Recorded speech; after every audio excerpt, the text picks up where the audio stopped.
Hello everyone. Chapter 5 arithmetic progression. ठीक है, chapter 4 में हम लोगों ने क्वाड्रेटिक इक्वेशन पढ़ा था, जिसमें हम लोगों ने सारा थियरी और उसके बहुत सारे क्वेश्चंस भी किए थे।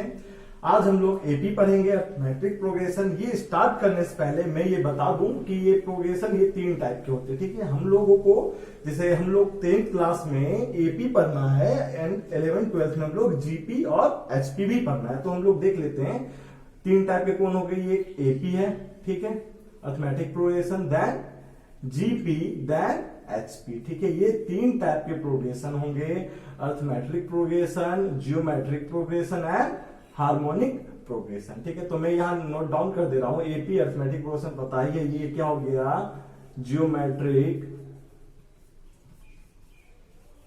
प्रोग्रेशन। ठीक है, और हार्मोनिक प्रोग्रेशन। ठीक है, हार्मोनिक, ठीक है, प्रोग्रेशन। ठीक, एपी, जीपी एंड एचपी। हम लोग को क्लास 10th में क्या पढ़ना है, केवल और केवल क्लास 10th में हम लोग को एपी पढ़ना है, और ये दोनों ही आपको जीपी और एचपी के सीरीज आपको किसमें पढ़ने हैं, क्लास 11th और 12th में। ठीक है, क्लास 11th 12th में ही पढ़ना पड़ेगा, लेकिन यहाँ आपको क्या है, एपी क्या है, 10th में पढ़ना। तो हम लोग एपी शुरू करते हैं। ठीक है, और मैं थोड़ा थोड़ा इंट्रोडक्शन जीपी और एचपी का भी दे दूंगा, क्योंकि ये आपको आगे पढ़ना है, बस बेसिक के लिए आप लोग जान लीजिएगा। ठीक है, तो हम लोग स्टार्ट करते हैं अर्थमेट्रिक प्रोग्रेशन एपी से। ठीक है, तो ये ऐसा सीरीज होता है, नंबर का एक ऐसा सीरीज होता है जिसमें प्रीसीडिंग टर्म, मतलब each and every terms of AP के जितने भी टर्म्स होते हैं वो अपने प्रीसीडिंग टर्म से कांस्टेंट नंबर से डिफर करते हैं, कांस्टेंट नंबर से डिफर करते हैं। वो कांस्टेंट नंबर आपका कहलाता है कॉमन डिफरेंस। वो कांस्टेंट नंबर क्या कहलाता है, कॉमन डिफरेंस। एक कांस्टेंट और each terms of arithmetic progression differ by constant number। ठीक है, each term of AP differ by constant number from its preceding term। ठीक है, from its preceding term। जैसे मैं एक एग्जांपल ले रहा हूं, 8, 11, 14, 17, 20। ठीक है, ये मेरा क्या है, ये हमें बताना है, ये एपी का सीरीज है, ये एपी का सीरीज है। कैसे पता चलेगा कि ये एपी का सीरीज है, तो हम लोग क्या करना है कि each and every terms are differ by from preceding term with a constant number. ठीक है, तो देखना है क्या है कि आप 11 है, 11 है और ये 8 है। ठीक है, इन दोनों का डिफरेंस क्या है, 3 है। इन दोनों का डिफरेंस क्या है, 3 है। इन दोनों का डिफरेंस क्या है, 3। ठीक है, ऑलवेज क्या करना है, जिस नंबर को लेना है उसके आगे वाले नंबर से आप माइनस करके देख लीजिए, एक टर्म आएगा वो कांस्टेंट है। तीनों में ये टर्म कांस्टेंट है, यानी आपस में जो भी टर्म है एक दूसरे के, वो एक कांस्टेंट, उसका डिफरेंस क्या दे रहा है, कांस्टेंट नंबर दे रहा है। तो हम लोग ये बोलेंगे कि ये जो सीरीज है, ये नंबर मैंने जो लिखा है किसमें है, ये एपी में, ये एपी में। पहचानने का यही तरीका है कि आप क्या कीजिए, कोई भी नंबर को सामने आगे वाले नंबर से, प्रीसीडिंग नंबर से आप माइनस करके देखिए, देन उसके आगे वाले नंबर से माइनस करके देखिए, देन उसके ऐसा करने से अगर आपको कोई कांस्टेंट नंबर मिल जा रहा है तो आप बोलिएगा कि ये एपी में होगा, ये एपी में होगा। ठीक है, तो यहाँ पे आप देख सकते हैं ये एपी में है, सभी में 3 आ रहा है डिफरेंस, तो ये सीरीज एपी में है। और एक देख लेते एग्जाम्पल, 11, ठीक है, 6, 1, -4, -9। ठीक है, ये एक एग्जाम्पल है। ठीक है, हमें ये पता करना है ये एपी में है या नहीं, एपी और नॉट एपी। तो क्या करना है, इसका डिफरेंस देखिए, प्रीसीडिंग नंबर से 6 है और ये 11 है, तो 6 -11 क्या होगा, -5 होगा। इसको डिफरेंस कीजिए, 1 में से 6 घटाइए, कितना होगा, 1 - 6 -5। आप फिर इसमें से घटाइए, ये क्या होगा, -4, -1, -5 एंड -9, -4, -5। तो सभी में कांस्टेंट टर्म आ रहा है। डिफरेंस करने पे आगे वाले नंबर से जब पीछे वाले नंबर को डिफर करते हैं या डिफरेंस करते हैं या सब्ट्रैक्ट करते हैं, तो हमें कांस्टेंट नंबर मिल रहा है ऑलवेज। तो हम ये भी बोल सकते हैं ये क्या है, ये भी सीरीज क्या है, एपी में है। तो एपी क्या है, सिंपली एक नंबर ऑफ सीरीज है, नंबर ऑफ सीरीज है जिससे हमें पता चले। और एक सीक्वेंस में, एक सीक्वेंस सीरीज है, नंबर ऑफ सीरीज है, लेकिन एक सीक्वेंस में है, जिससे मतलब कोई भी एनोनिमस नंबर या फिर ऐसा नंबर ना आ जाए कि हमें उस सीरीज को कंप्लीट या एक जैसा सीरीज जैसे प्रीसीडिंग टर्म है या तो कांस्टेंट टर्म मिल रहा है, ऐसा ना हो के कोई अदर नंबर आ जाए बीच में, किसी टर्म में आ जाए, तो वो हम लोग बोलेंगे वो एपी में। ऑलवेज, चाहे first number two last number, ठीक है, फर्स्ट नंबर स्टार्ट हो रहा हो और लास्ट नंबर तक सभी के बीच का ये डिफरेंस क्या है, कांस्टेंट होना चाहिए। और इसी कांस्टेंट नंबर को, इसी कांस्टेंट टर्म को हम लोग एक नाम दिया हुआ, उसे बोलते हैं कॉमन डिफरेंस। क्या बोलते हैं? Common difference. This constant number, constant term called common difference, common difference of AP, ठीक है, कॉमन डिफरेंस ऑफ एपी। तो एपी में 2 या 3 टर्म है जो आपको जानना है। एपी में क्या है? 2 या 3 टर्म है जो आपको जानना है। मैं लिख दे रहा हूं एपी, ठीक है, ऐसे लिखना है एपी 8, 11। हम लोगों ने पता कर लिया था कि ये सीरीज क्या है, ये एपी में है। क्या है? एपी में। तो सबसे पहले हम लोग क्या करेंगे, फर्स्ट टर्म, ठीक है, लिखना है फर्स्ट टर्म, ठीक है। फर्स्ट टर्म को हम लोग किससे डिनोट करते हैं? स्मॉल ए से डिनोट करते हैं। तो इसमें फर्स्ट टर्म क्या है? 8 है, तो ये क्या हो जाएगा? 8 हो जाएगा। इसका फर्स्ट टर्म क्या है? 8 हो जाएगा, ठीक है। Common difference, common difference, common difference को हम लोग किसे डिनोट करते हैं? डी से डिनोट करते हैं, स्मॉल डी से, ठीक है। कांस्टेंट टर्म कॉमन डिफरेंस को किससे डिनोट करते हैं? स्मॉल डी से डिनोट करते हैं। और फर्स्ट टर्म को स्मॉल ए से डिनोट करते हैं। तो ये ए क्या हो गया आपका? 8 हो गया। और ये क्या हो गया? स्मॉल डी क्या हो गया? 3 हो गया, क्योंकि प्रीसीडिंग नंबर से सब्सट्रैक्ट करने पे हमें क्या आ जा रहा है? 3 आ रहा है। तो ये हम लोग क्या बोलेंगे कि कॉमन डिफरेंस 3 है। देन nth टर्म, ठीक है, कोई भी nth टर्म, ठीक है, जैसे मान लीजिए ये तो 5 नंबर की सीरीज, और भी मैं बढ़ा दे रहा हूं 23, 27, 30, देन, ठीक है। तो मैं ये अगर नंबर सीरीज बढ़ाऊंगा तो कोई nth टर्म आएगा, ठीक है, nth टर्म आएगा। तो मैं लिख दे रहा हूं nth टर्म, ठीक है। nth टर्म को हम लोग किससे रिप्रेजेंट करेंगे? चाहे आप कैपिटल टीएन से डिनोट कीजिए, चाहे आप स्मॉल टीएन से डिनोट कीजिए, या और एन से डिनोट कीजिए, बात एक ही है, ठीक है। मैं अलग अलग रिप्रेजेंटेशन, अलग अलग बुक में अलग अलग रिप्रेजेंटेशन होता है, ठीक है। किसी बुक में टीएन होता है तो किसी बुक में एन होता है, ठीक है। nth टर्म, अगर nth टर्म अगर टीएन हो या स्मॉल टीएन या एन हो, तीनों ही चलेगा। एक वेरिएबल है, आप कुछ भी मान सकते हैं, ठीक है। तो हम लोग एपी के बारे में जाने, अगर कोई भी सीरीज हो वो एक कांस्टेंट टर्म से डिफर कर रहा हो, एक कांस्टेंट टर्म से डिफर कर रहा हो, तो हम लोग बोलेंगे वो सीरीज क्या है? एपी में है, अरिथमेटिक प्रोग्रेशन में है। उसका हम लोग क्या करेंगे? फर्स्ट टर्म निकालेंगे, देन कॉमन डिफरेंस निकालेंगे, देन हम लोग nth टर्म भी निकालेंगे। उसका हम लोग फॉर्मूला देखेंगे, कैसे डिराइव करना है वो भी जानेंगे।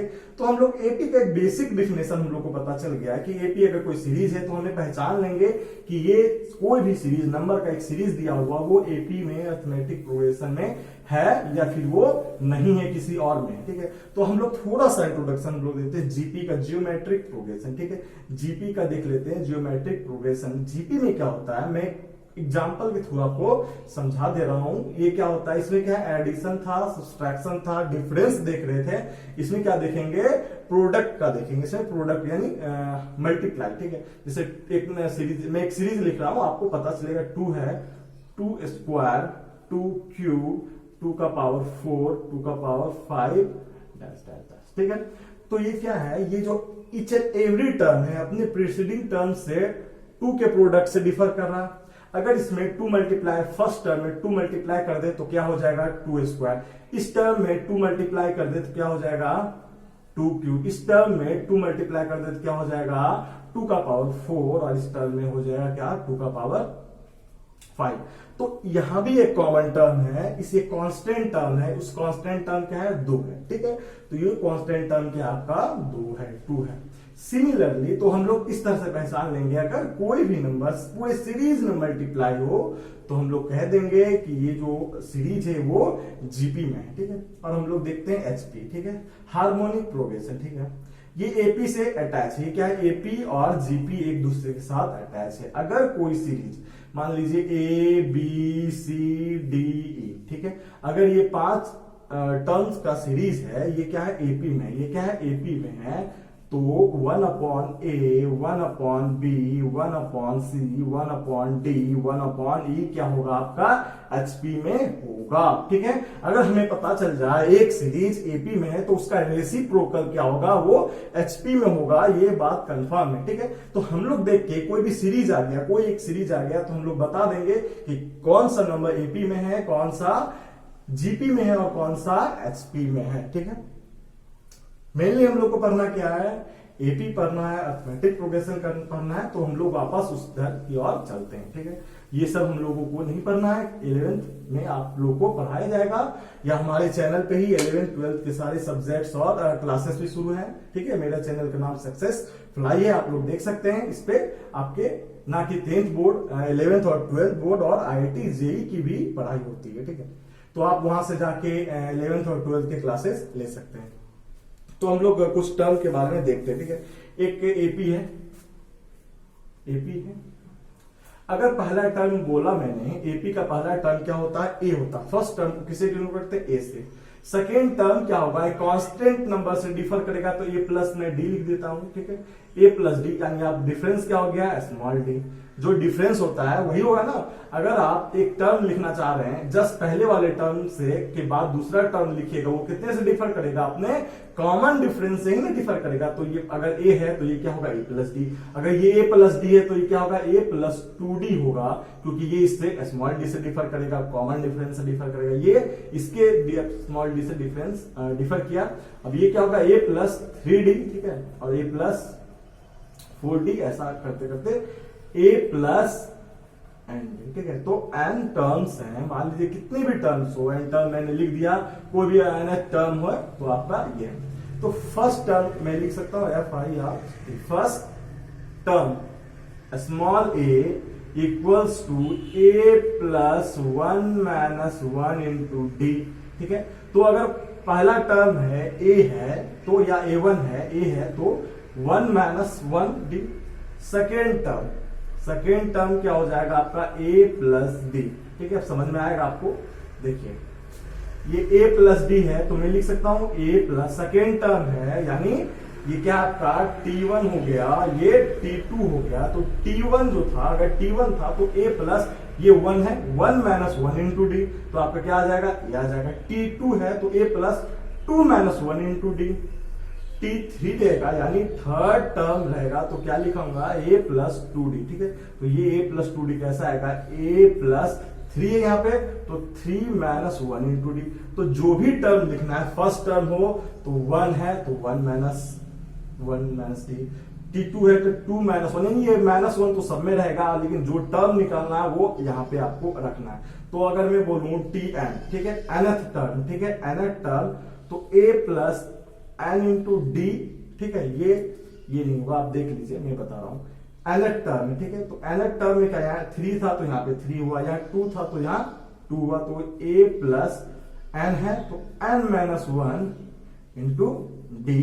और nth प्लस 1 टर्म यानी एक से अधिक, nth प्लस 1 टर्म क्या हो जाएगा, a plus n plus 1 minus 1 into d equals to n a plus n into d. ठीक है, तो ये n प्लस 1th टर्म है, क्या n प्लस 1th टर्म है। अगर आपको बोला जाए कि ये कौन सा टर्म है, ये फर्स्ट टर्म है, ये सेकेंड टर्म, ये थर्ड टर्म, ये फोर्थ, देन ये फिफ्थ। तो फिफ्थ है तो एक कम 4, फोर्थ है तो एक कम 3, थर्ड है तो एक कम 2, तो इसलिए मैंने एक एक सब में से डिक्रीज किया है।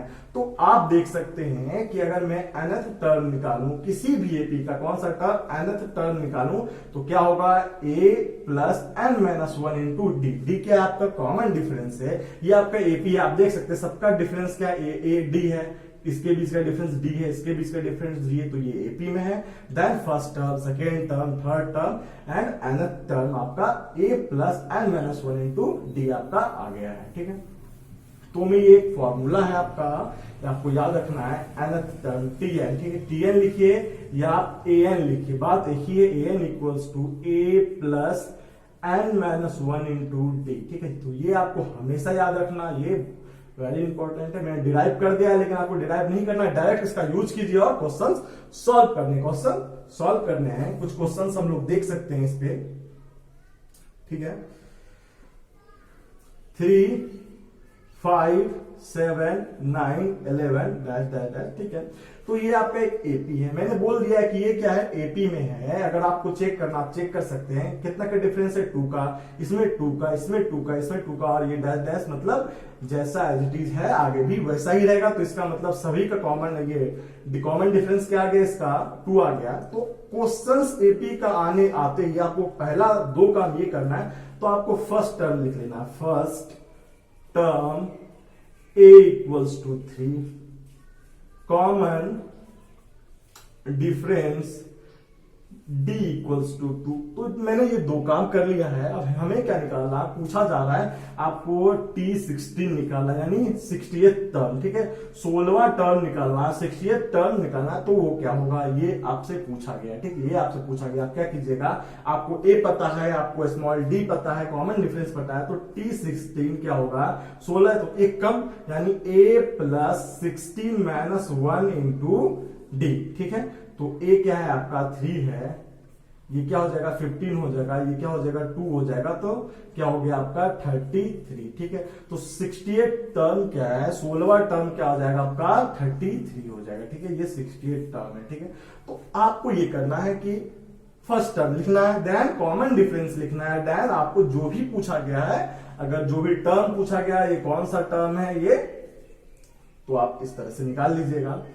आगे चलते हैं हम लोग, ठीक है। तो आपको समझ में आ रहा होगा ये सारे एपी क्या है, कैसे क्वेश्चन सॉल्व करने हैं, ठीक है। आप नोट डाउन करते जाइए हर एक कॉन्सेप्ट जो भी मैं बता रहा हूं और जो भी मैं क्वेश्चंस डिस्कस करूंगा, यहां पे आपको लिखते जाना है।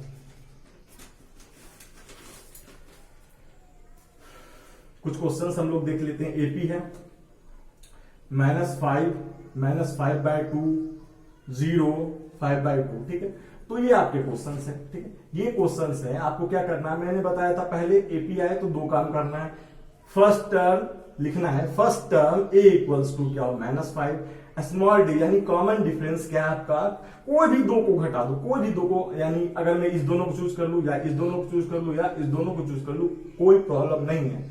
आप इस दोनों को चूज कीजिए, 5/2 माइनस 0, तो क्या आ जाएगा 5/2 डिफरेंस आ गया आपका, ठीक है। ये दोनों टर्म को ले लीजिए, 0 माइनस ऑफ -5/2 क्या आएगा 5/2, इन दोनों को घटाइए आप। तो कॉमन डिफरेंस आप जैसे निकालना, आप 2 टर्म को सब्ट्रैक्ट करके आप निकाल सकते हैं, ठीक है। प्रीसीडिंग टर्म से एक पहले वाले टर्म को आप डिफर कर दीजिए या सब्ट्रैक्ट कर दीजिए, तो आपका कॉमन डिफरेंस आ जाएगा, ठीक है।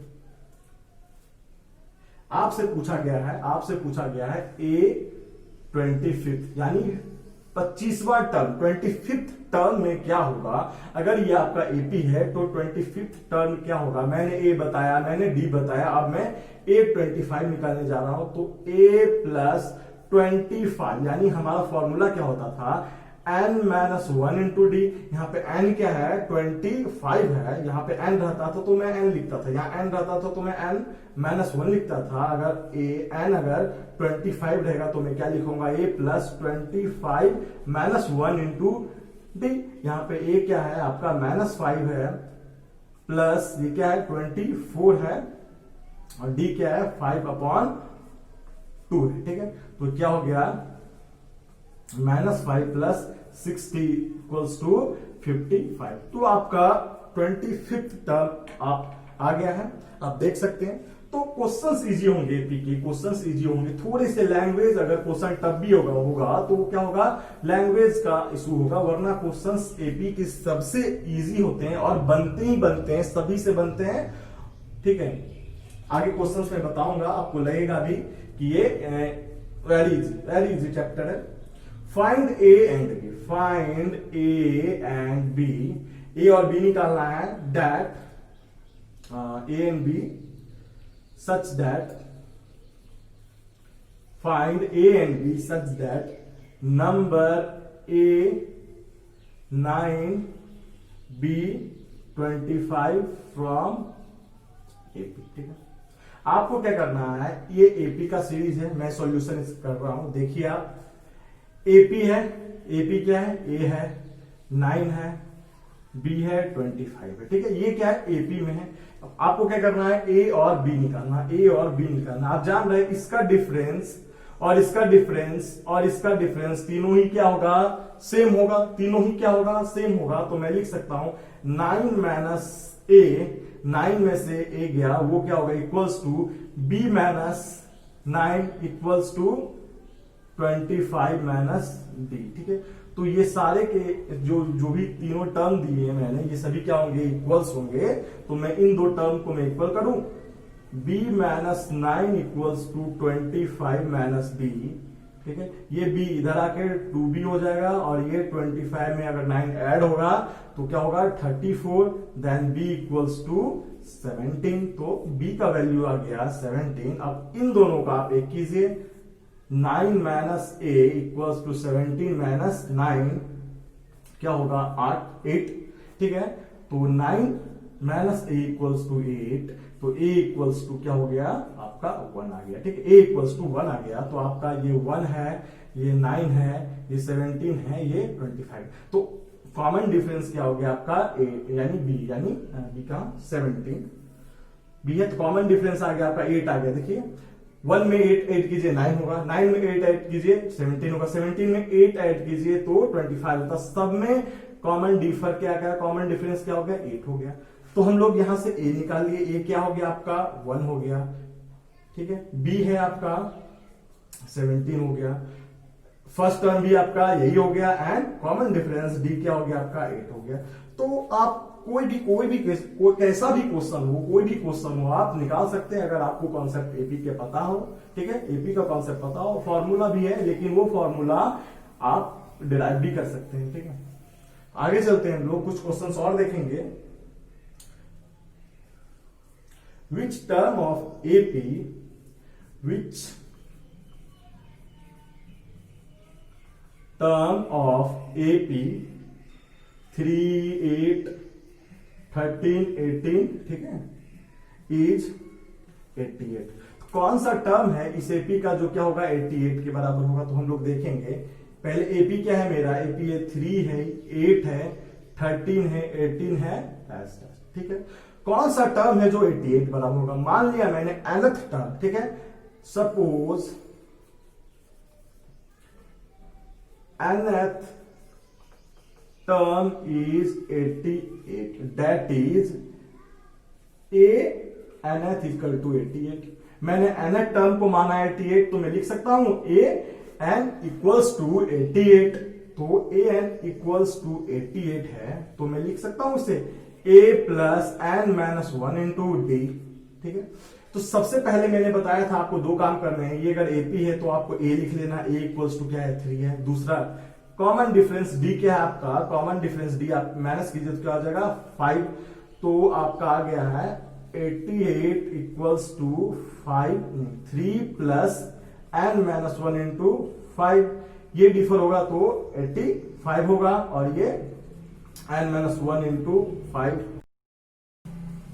तो ये इसे डिवाइड हो जाएगा, तो 17 इक्वल्स टू n माइनस 1, तो n इक्वल्स टू 18। ठीक है, तो ये 18वां टर्म है जो 88 होगा। सिंपल सी बात है, ये n अगर ये निकला तो a 18 equals to 88, no issue. ठीक है, तो आप क्वेश्चंस देखिए, क्वेश्चंस कोई भी हो, आपको क्या निकालना था, कोई टर्म निकालना था, ऐसा टर्म निकालना था इस एपी का जो टर्म, कौन सा टर्म होगा जो 88 होगा। तो सिंपली है, बस मैंने ये फॉर्मूला लगाया और निकाल दिया।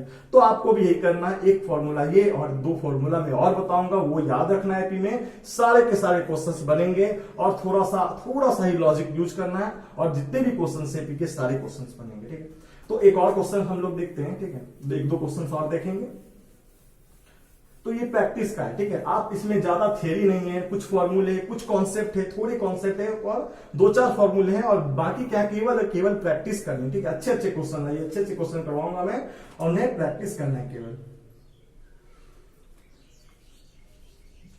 विच टर्म ऑफ एपी, ठीक है, हमें कौन सा टर्म एपी का 5, 15, 25, ठीक है, will be 130 more than its 31st term. ठीक है, 31st टर्म। ठीक है, तो कौन सा ऐसा एपी का टर्म है, कौन सा ऐसे एपी का टर्म है जो 31वें टर्म से 130 अधिक है, 31वें टर्म से यानी 31st टर्म से 130 अधिक है, वो टर्म हमें निकालना है इस एपी का। ठीक है, क्वेश्चंस हो सकता है किसी के लिए टफ हो या लैंग्वेज में आपको समझने में दिक्कत हो, तो मैं बता दे रहा हूं। एक एपी है, 5 है, 15 है और 25 है। पहले कुछ नहीं करना है, फर्स्ट टर्म निकाल देना है, 5 है, कॉमन डिफरेंस लिख देना है, क्या है 15 माइनस 5 यानी 10 या 25 माइनस 15 10। तो कॉमन डिफरेंस और फर्स्ट टर्म मैंने निकाल लिया है। पूछा जा रहा है कि 31st टर्म से 130 अधिक है वो वाला टर्म निकालें। 31st टर्म से 130 जो अधिक होगा वो वाला टर्म निकालें इस एपी का। तो इससे पहले जो भी निकालना है तो पहले तो हमें 31st टर्म निकालना होगा। तो हम लोग लिख देते हैं A31। ठीक है, तो 31 टर्म निकालने के लिए हमें A31 लिखना ही होगा। इक्वल्स टू क्या होता है A प्लस एन, एन 31 है, माइनस 1 इंटू डी होता है। तो A क्या हो गया आपका 5 प्लस 30 इंटू 10 क्या हो गया 305 यानी 305। तो ये कौन सा टर्म हो गया 31st टर्म हो गया। लेकिन हमें निकालना था इस टर्म से 130 मोर हो, तो हमें क्या निकालना था, तो मान लेते हैं suppose nth term equals to 305 plus 130। तो ऐसा टर्म निकालना है जो इस टर्म से यानी 31st टर्म से इतना अधिक है, तो मैंने ऐड कर दिया, सिंपली वही करना है। तो क्या हो जाएगा 435। ठीक है, तो 435 हो जाएगा आपका। ठीक है, आप ऐड कर लीजिए, 435 होगा। तो ये टर्म हमने कहा, तो ये कौन सा टर्म में आएगा 435 कौन सा टर्म में आएगा, यही पूछा जा रहा है आपसे क्वेश्चन में। तो निकालते हैं हम लोग, क्या माने nth टर्म। तो N equals to 435 equals to A क्या है आपका 5 है। ठीक है, n माइनस 1 इंटू डी क्या है 10 है। तो इससे आप घटाइए, क्या हो जाएगा 430 equals to n minus 1 into 10। तो ये डिवाइड हो गया, ये कट गया और ये 1 ऐड हो जाएगा। तो आपका nth क्या हो गया 44। तो 44th टर्म जो है 44 टर्म्स का जो भी नंबर होगा वो 31st टर्म से 130 अधिक होगा। बस ये निकालना, ये आपका आंसर हो गया, ये आपका आंसर होगा। तो है को सारे कॉन्सेप्ट जो भी हैं एपी के वो है कॉन्सेप्ट इजी है। एक फॉर्मूला जो आपको याद रखना है, बाकी क्या है लॉजिक है। ठीक है, इसमें आपको ये फॉर्मूला याद रखने से अगर क्वेश्चंस बहुतों से नहीं बनता होगा, ठीक है, केवल फॉर्मूला से क्वेश्चंस नहीं बनेंगे, आपको लॉजिक लगाना होगा जो स्टेप बाय स्टेप चलना है। तो मैंने बोला है कि अगर एपी आए तो 2 टर्म ये लिख देना है। देन अगर वहां 31st टर्म का जिक्र हो रहा है तो मैंने 31st टर्म निकाल लिया। बोला जा रहा है कि 130 अधिक होना चाहिए, 130 ऐड कर दिया। देन nth टर्म वाला कॉन्सेप्ट लगा के मैंने ये n का वैल्यू निकाल लिया। तो ये करना, ठीक है। तो जितना प्रैक्टिस कीजिए उतना आपका ये कॉन्सेप्ट साफ होगा। ठीक है, कोई फॉर्मूला याद नहीं करना, कोई खास कॉन्सेप्ट भी नहीं इस चैप्टर में, बस एक ही कॉन्सेप्ट था कि हाँ एक सर्टेन टर्म से डिफर कर रहा था, मैंने वो बता दिया, एक फॉर्मूला बता दिया और जो भी है वो लॉजिक है। ठीक है, जो भी है वो लॉजिक है। और कुछ और क्वेश्चंस होंगे सिंपल वाले में दे रहा हूं, ये आप बनाइएगा। ठीक है, आपके होमवर्क में रहेंगे √2, √8, √18 और √32। ठीक है, इसे बताना ये एपी में है या नहीं, एपी या नॉट एपी। ठीक है, अर्थमेटिक प्रोग्रेशन है या नहीं है। और आपको अगर एपी में है तो ए और डी का वैल्यू निकाले। फर्स्ट टर्म ए और कॉमन डिफरेंस डी का वैल्यू निकालना है। दूसरा क्वेश्चन है सेम है, √20, √45, √80 और √125। तो ये बताना ये भी एपी में है या नहीं है, और ए एंड डी इसका भी बताना। अगर एपी में है तो आप कॉमन डिफरेंस और फर्स्ट टर्म बताइए, अगर नहीं है तो आप सिंपली शो कर दीजिए कि ये नहीं है। करने में हिंट्स दे दे रहा हूं, इनका डिफरेंस अगर ये इसको इससे घटाइए, इसको इससे घटाइए और इसको इससे घटाइए, अगर सारे वैल्यू अगर सेम आ गए तो हम लोग बोलेंगे एपी में है, अदरवाइज एपी में नहीं है, अदरवाइज एपी में नहीं होगा। तो मैं एक करके ही दिखा दे रहा हूं, नीचे वाले आप कीजिएगा, मैं ऊपर वाला बता दे रहा हूं। मान लेंगे हम लोग पहला term A1 equals to √2, A2 equals to √8। Suppose यहां पे लिख देंगे, suppose A1 A3 equals to √18 and A4 equals to √32। यही दिया हुआ कॉमन डिफरेंस बताता है डी। आपका क्या होगा, डी होगा ये, मैं इसका डी निकाल रहा हूं, D1 मान लेते हैं, √8 माइनस √2। ठीक है, तो ये 2√2 होता है माइनस √2 होगा। ठीक है, तो √2, तो एक √2 गया तो आपका बचेगा √2। ठीक है, तो आपका ये √2 आया। देन सेम इससे निकालिए आप √18 माइनस, अगर ये एपी में है तो इन दोनों का डिफरेंस, इन दोनों का डिफरेंस और इन दोनों का डिफरेंस क्या होना चाहिए, वो सेम होना चाहिए। ठीक है, √8, तो ये क्या हो गया आपका, √8 को आप 18 को लिख सकते हैं आप क्या, 3√2। ठीक है, ठीक है, 3√2 माइनस 2√2। ठीक है, तो आपका क्या आ गया, 3 में से 2 गया √2। सिमिलरली आप √32 को क्या लिख सकते हैं, 4√2। ठीक है, 4√2 और आपका ये 18 है, √18 को आप लिख रहे हैं क्या, 3√2। तो इन दोनों का भी डिफरेंस क्या आ गया, √2 आ गया। तो इन सभी का डिफरेंस क्या है, √2 है। तो जो कि एक कॉमन है, सभी में एक ही है, सेम है, डिफर नहीं कर रहा है, तो ये एपी में होगा। कॉमन डिफरेंस आ गया √2 और ए, यानी a equals to d equals to √2, यानी first term and common difference both are same, that is √2। ठीक है, तो आप इसी तरह से सॉल्व करना है अगर ये ऐसा क्वेश्चन आया। ठीक है, तो एक छोटा सा कॉन्सेप्ट रह गया है, वो मैं बता दे रहा हूं, उसके बाद हम लोग आज आगे फिनिश करते हैं, देन हम लोग अगले क्लास में आगे पढ़ेंगे। तो ये में अगर एपी है उसके 3 टर्म्स है, ए बी एंड सी। ठीक है, अगर एपी के 3 टर्म्स हैं तो मिडिल टर्म यानी बी क्या होगा, a+c/2।